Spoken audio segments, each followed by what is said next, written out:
ಅಷ್ಟೊತ್ತಿಂದ ಕಾಯ್ತಿದ್ದೆ. ಎಲ್ಲೋಗಿದ್ರಿ?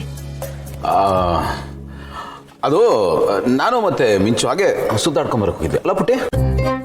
ಹ್ಞೂ ಅಮ್ಮ. ಹ್ಞೂ.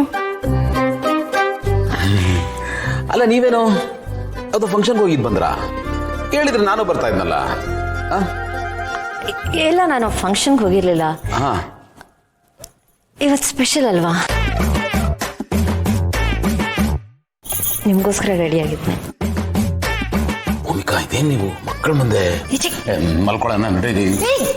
ಏನ್ ಮಲ್ಕೊಳ್ಳೋಣ, ನಾನು ಇಷ್ಟೆಲ್ಲ ಚೆನ್ನಾಗಿ ರೆಡಿ ಆಗಿದ್ದೀನಿ, ಮಲ್ಗಕ್ಕಲ್ಲ. ಪ್ಲೀಸ್ ಮಕ್ಕಳು. ಗೌತಮ್ರೆ, ಏನು ನಿಮಗ್ ನೆನ್ಪಿಲ್ವಾ ಇವತ್ತೇನು ಅಂತ? ಇವತ್ತೇನ್ರಿ ಸ್ಪೆಷಲ್ಲು? ಏನ್ ಸ್ಪೆಷಲ್ ಇವತ್ತು? ಇವತ್ತು ಯಾವ ದಿನ ನೆನ್ಪು ಮಾಡ್ಕೊಳ್ಳಿ. ಇವತ್ತು month February, date 14th. Exactly. So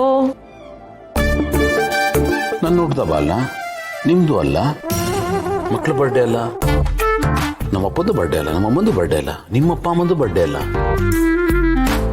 ಏನ್ ಸ್ಪೆಷಲ್ ನಂಗೆ ಅರ್ಥ ಆಗ್ತಿಲ್ಲ. ನಮ್ಮ ತಾತ ಹುಟ್ಟಿದ್ರು. ಹೌದಾ? ಏನ್ರಿ ನೀವು, ನಮ್ಮ ಮದುವೆ ಆಗಿ ಇಷ್ಟು ವರ್ಷ ಆಯ್ತು, ಒಂದ್ ದಿವಸ ಹೇಳಿಲ್ಲ ಫೆಬ್ರವರಿ 14th ನಿಮ್ ತಾತನ ಹುಡ್ದಬ್ಬ ಅಂತ. ನಿಮ್ ಜೊತೆಗೆ ಸೇರ್ಕೊಂಡು ನಾನು ಸೆಲೆಬ್ರೇಟ್ ಮಾಡ್ತಾ ಇದ್ನಲ್ಲ. ನೀವು ನನ್ನ ನಾಡ್ಕೋತಿದ್ದೀರಲ್ವಾ, ನಿಮಗೆ ಗೊತ್ತು ಇವತ್ತೇನು ಅಂತ? ಇಲ್ಲ ರೀ, ನಿಜವಾಗ್ಲೂ ಗೊತ್ತಿಲ್ಲ. ನಡೀರಿ ಮಲ್ಕೊಳ್ಳೋಣ. ಇದೇನು ಶರ್ಮ? ಯಾಕೆ? ನನ್ನ ಗಂಡ ಎಲ್ರ ಥರ ಅಲ್ಲ, ಸ್ಪೆಷಲು ಅಂತ ಅನ್ಕೊಂಡಿದ್ದೆ. ಬಟ್ ನೀವು ಎಲ್ರ ಥರನೇ ಆಗ್ಬಿಟ್ರಿ. ನಿಮಗೋಸ್ಕರ ನಾನು ಇಷ್ಟೆಲ್ಲ ಕಷ್ಟಪಟ್ಟು ರೆಡಿಯಾಗಿ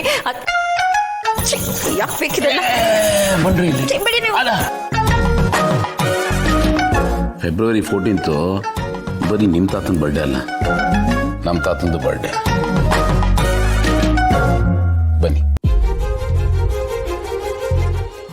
ಬನ್ನಿ ಸರ್ಪ್ರೈಸ್ ಸ್ಟಾರು, ಸರ್ಪ್ರೈಸ್ ಕೊಡ್ತಿದ್ದೀರಾ? ಹೌದು.